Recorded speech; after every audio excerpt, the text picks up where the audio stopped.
एक ऐसी कंपनी जो शायद हेडलाइंस में ना आए लेकिन नंबर्स इतने पावरफुल हो सकते हैं कि आप सोचने पर मजबूर हो जाओ।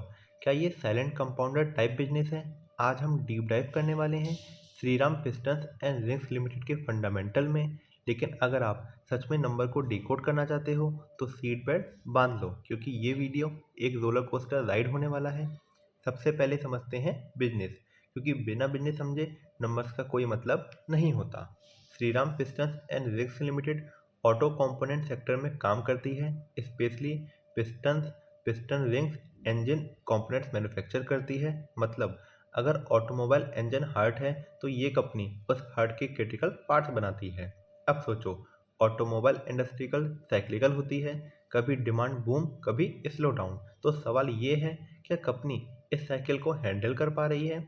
चलिए नंबर से पूछते हैं। सबसे पहला मेट्रिक है पीई रेशियो। एंड सबसे पहला सवाल, क्या स्टॉक महंगा है या रीजनेबल?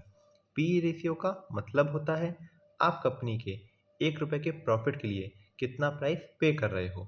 यहाँ इंटरेस्टिंग बात यह है कि कंपनी का पीई इंडस्ट्री से कम है। ये क्या इंडिकेट करता है? हो सकता है मार्केट अभी कॉशियस हो, या हो सकता है कि वैल्यूएशन कंपैरेटिवली अट्रैक्टिव हो। ये एक पोटेंशियल ग्रीन फ्लैग हो सकता है, लेकिन सिर्फ लो पी देखकर डिसीजन लेना गलती हो सकता है। इसलिए अब अगला सवाल, ग्रोथ के हिसाब से वैल्यूएशन कैसा है? यहाँ पर एंट्री होती है नेक्स्ट मैट्रिक की, जो कि है पीईजी रेशियो। पीईजी रेशियो का मतलब पीई को ग्रोथ से कंपेयर करना। अगर पीईजी 1 से कम हो तो जनरली ये इंडिकेट करता है कि स्टॉक ग्रोथ के कंपैरिजन में रीजनेबली प्राइस हो सकता है। यहाँ पर कंपनी का पीईजी रेशियो है 0.53, जो कि एक पॉजिटिव इंडिकेटर हो सकता है। लेकिन ग्रोथ सस्टेन होगी या नहीं, इसका जवाब मिलेगा प्रॉफिटेबिलिटी मैट्रिक से। तो नेक्स्ट मैट्रिक आता है R O E, means return on equity. इसका मतलब कंपनी शेयर होल्डर के पैसों पर कितना रिटर्न जनरेट कर रही है एंड उसको कितना इफेक्टिवली एंड स्मार्टली यूज़ कर रही है। यहाँ पर कंपनी का आर 23% से ज़्यादा है। 20% प्लस आर जनरली स्ट्रांग माना जाता है। तो यहाँ पर 23% आर इंडिकेट करता है कि मैनेजमेंट इक्विटी कैपिटल को एफिशिएंटली यूज़ कर रहा है। ग्रीन फ्लैग का इंडिकेशन मिलता है। हाँ, नंबर स्ट्रांग लगते हैं, लेकिन इक्विटी ही सब कुछ नहीं होती। टोटल कैपिटल का क्या?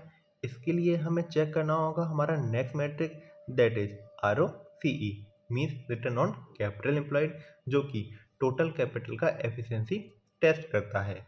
मतलब ये बताता है कि कंपनी अपने टोटल फंड, चाहे वो इक्विटी हो या डेट, उस पर कितना रिटर्न कमा रही है।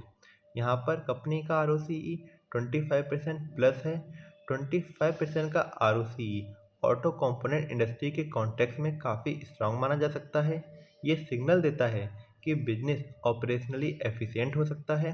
बट अब नेक्स्ट सवाल ये है कि कंपनी की डिमांड कितनी स्ट्रांग है। इसका पता चलेगा हमें अपने नेक्स्ट मैट्रिक से, जो कि है सेल ग्रोथ। सेल ग्रोथ हमें बताता है कि कंपनी का revenue over the period of time कितना इंक्रीज या डिक्रीज हुआ है। यहाँ पर कंपनी की लास्ट 3 ईयर्स की सेल ग्रोथ 19% प्लस रही है। इसका मतलब कंपनी की प्रोडक्ट की डिमांड कंसिस्टेंटली इंक्रीज हो रही है। नियर 20% ग्रोथ 3 साल तक मेंटेन करना इजी नहीं होता। इससे पता चलता है कि कंपनी की प्रोडक्ट एंड सर्विस मार्केट में एक्सेप्टेंस हो रहे हैं। तो यहाँ पर ग्रीन फ्लैग का इंडिकेशन मिल रहा है। डिमांड साइड से पॉजिटिव पिक्चर नज़र आती है, लेकिन रेवेन्यू इंक्रीज हो रहा है। क्या प्रॉफिट भी उतनी ही स्पीड से इंक्रीज हो रहा है या नहीं? चलो देखते हैं एंड प्रॉफिट ग्रोथ को एनालाइज करते हैं। प्रॉफिट ग्रोथ हमें बताता है कि कंपनी का revenue over the period of time कितना इंक्रीज या डिक्रीज हुआ है। यहाँ पर कंपनी की प्रॉफिट ग्रोथ लास्ट 3 ईयर्स में 45% प्लस रही है। ये नंबर पावरफुल है। इसका मतलब हो सकता है मार्जिन इम्प्रूव हो रहे हैं या ऑपरेशनल एफिशिएंसी बेटर हो रही है। इससे पता चलता है कि कंपनी अपना रेवेन्यू इफेक्टिवली अपने प्रॉफिट में कन्वर्ट कर पा रही है। तो रेवेन्यू 19% एंड प्रॉफिट ग्रोथ 45%, ये कॉम्बिनेशन स्ट्रॉन्ग ऑपरेटिंग लेवरेज का सिग्नल हो सकता है। लेकिन मैनेजमेंट का कॉन्फिडेंस कितना है, हमें वो भी चेक करना होगा। तो नेक्स्ट मैट्रिक पे आते हैं प्रमोटर होल्डिंग पे। ये हमें बताता है कि कंपनी के प्रमोटर एंड फाउंडर कंपनी में कितना ओनरशिप स्टेक रखते हैं। यहाँ पर कंपनी की प्रमोटर होल्डिंग 43% है एंड वो भी स्टेबल है। जब प्रमोटर का स्टेक हाई और स्टेबल हो तो जनरली उनका लॉन्ग टर्म इंटरेस्ट बिजनेस के साथ अलाइन होता है एंड साथ ही में उनका skin in the game clearly दिखाई देता है। ये शेयर होल्डर के लिए अच्छा होता है क्योंकि वो बिजनेस डिसीजन में गुड मेकिंग करते हैं, तो ये पॉजिटिव इंडिकेटर हो सकता है। लेकिन लिक्विडिटी का क्या? यहाँ पर हमें चेक करना होगा करंट रेशियो, जो कि हमें बताता है क्या कंपनी के पास इतने शॉर्ट टर्म एसेट अवेलेबल हैं कि वो अपनी शॉर्ट टर्म लाइबिलिटी को आसानी से पे ऑफ कर पाए।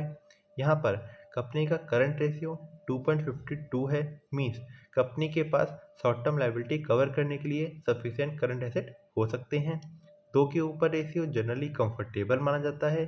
सो लिक्विडिटी स्ट्रेस का सिग्नल नहीं मिल रहा। अब सबसे final safety test, that is interest coverage ratio, जो कि हमें बताता है क्या कंपनी अपने ऑपरेटिंग प्रॉफिट के थ्रू अपने डेट के इंटरेस्ट को कवर कर सकती है।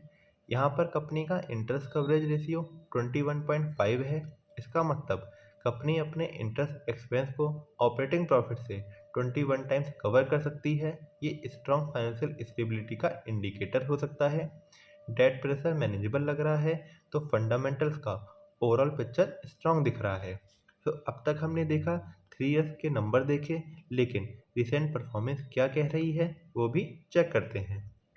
सितंबर 25 एंड दिसंबर 25 के क्वार्टरली रिजल्ट्स में सेल इंप्रूव हुई, ऑपरेटिंग प्रॉफिट इंप्रूव हुआ है, ऑपरेटिंग मार्जिन बेटर हुआ है और नेट प्रॉफिट भी लास्ट ईयर के सेम क्वार्टर से स्ट्रांग रहा है। ये सिग्नल देता है कि रिसेंट टाइम में बिजनेस मोमेंटम पॉजिटिव डायरेक्शन में हो सकता है। शॉर्ट टर्म ट्रेंड भी सपोर्टिव लग रहा है। अब हम बात करेंगे शेयर होल्डिंग पैटर्न की। तो शेयर होल्डिंग पैटर्न ये कहता है कि प्रमोटर होल्डिंग स्टेबल है, जो कॉन्फिडेंस का सिग्नल देती है, लेकिन डीआई एंड एफआई पार्टिसिपेशन अभी एग्रेसिवली इंक्रीज नहीं हो रहा। इसका मतलब इंस्टीट्यूशनल कॉन्फिडेंस अभी बिल्ड फेस में हो सकता है। कभी कभी ये अपॉर्चुनिटी भी हो सकती है और कभी वार्निंग भी, इसलिए इसको न्यूट्रल ऑब्जर्वेशन के रूप में देखना चाहिए। सो ओवरऑल अगर सिर्फ फंडामेंटल देखे जाए तो वैल्यूएशन रीजनेबल लग रही है, ग्रोथ स्ट्रॉन्ग है, प्रॉफिटेबिलिटी हेल्दी है, डेट मैनेजेबल है एंड लिक्विडिटी कंफर्टेबल है। ओवरऑल फंडामेंटल को मैं गुड रेटिंग दूंगा, स्ट्रिक्टली नंबर के बेस पर। लेकिन याद रखिए, इन्वेस्टिंग सिर्फ फंडामेंटल का गेम नहीं है। हमें risk factor, industry cycle, government policy, regulations, raw material prices, global slowdown सब चेक करना होता है। तो क्या ये एक साइलेंट वेल्थ क्रिएटर बन सकता है या ऑटो साइकिल का नेक्स्ट स्लोडाउन नंबर को इम्पैक्ट करेगा? ये जवाब मिलेगा नेक्स्ट डीप एनालिसिस में, जहां हम रिस्क और फ्यूचर ट्रिगर को डिकोड करेंगे। अगर आपको ऐसे डिटेल, बिगनर फ्रेंडली और सस्पेंस पैक फंडामेंटल ब्रेकडाउन पसंद आए तो चैनल को सब्सक्राइब करना मत भूलना, क्योंकि यहाँ हम सिर्फ स्टॉक नहीं, नंबर के पीछे छुपी कहानी को डिकोड करते हैं।